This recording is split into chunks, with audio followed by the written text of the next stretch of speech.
हरे राम हरे कृष्ण। आज हम श्रीमद् वाल्मीकि रामायण के बाल कांड के 25वें सर्ग यानी कि 25वें सर्ग का पाठ करेंगे। महर्षि वाल्मीकि लिखते हैं कि विश्वामित्र जी के साथ श्री राम और लक्ष्मण घने वन में आगे बढ़ रहे हैं। वन और स्थान के बारे में विश्वामित्र जी जब बता चुके हैं तब श्री राम उनसे प्रश्न करते हैं कि हे मुनि श्रेष्ठ, आपने बताया कि ताटका एक यक्षिणी है, तो जब वो एक यक्षिणी है और अबला स्त्री है तो उसके पास 10,000 हाथियों का बल कैसे आया और राक्षसी कैसे हो गई? मुनि श्रेष्ठ श्री राम को उत्साहित करते हुए कहते हैं कि श्री राम, आपने अच्छा प्रश्न पूछा। मैं ताटका के जन्म, उसके विवाह, पुत्र की प्राप्ति और राक्षसी बनने का इतिहास में आपको विस्तार में सुनाता हूं। हे रघुनंदन, एक पूर्व काल में सुकेतु नाम का एक बहुत ही महान और सद्भाव रखने वाला एक यक्ष हुआ करता था। सुकेतु काफी पराक्रमी और महान यक्ष था। उसके सद्गुण की चारों तरफ सुगंध फैली हुई थी। सुकेतु को कोई संतान नहीं था। संतान न होने के कारण सुकेतु ने ब्रह्मा जी की घोर तपस्या की और लंबे समय तक उन्होंने घोर तपस्या की। उस तपस्या से ब्रह्मा जी प्रसन्न होकर के सुकेतु को एक पुत्री रत्न प्रदान किया जिसका नाम ताटका था।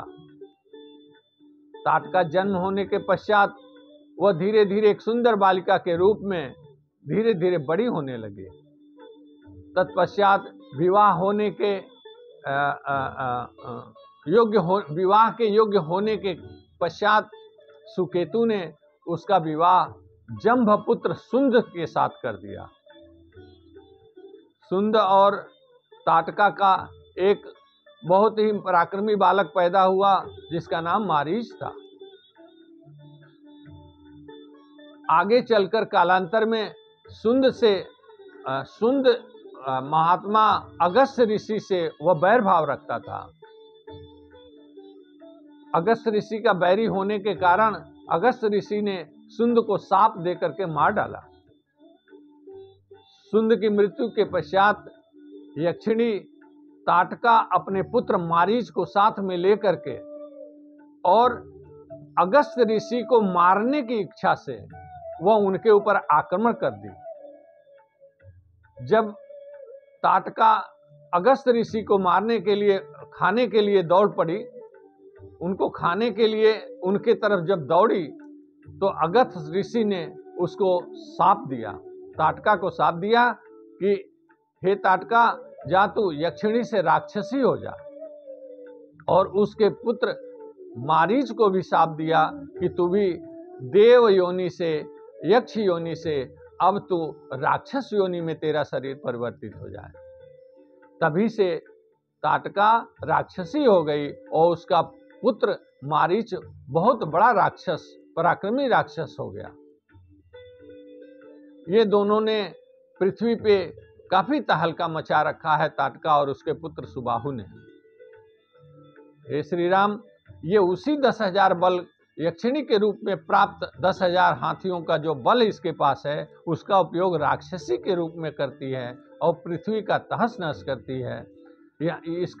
इसने पृथ्वी के विनाश की शुरुआत अगस्त्य ऋषि के आश्रम के आसपास फैले हुए जितना वन और प्रदेश था, वहाँ के जो लोग थे, वहाँ से इसने शुरुआत किया। सबसे पहले उस देश को उजाड़ डाला जहाँ अगस्त्य ऋषि रहते थे, अब यहाँ रहती है।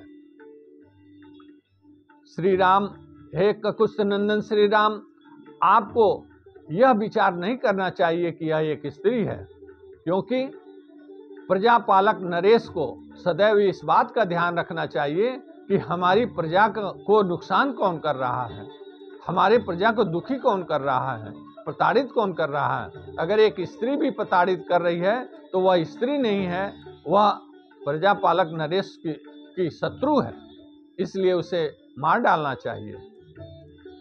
पूर्व काल में भी शुक्राचार्य की माता और भृगु की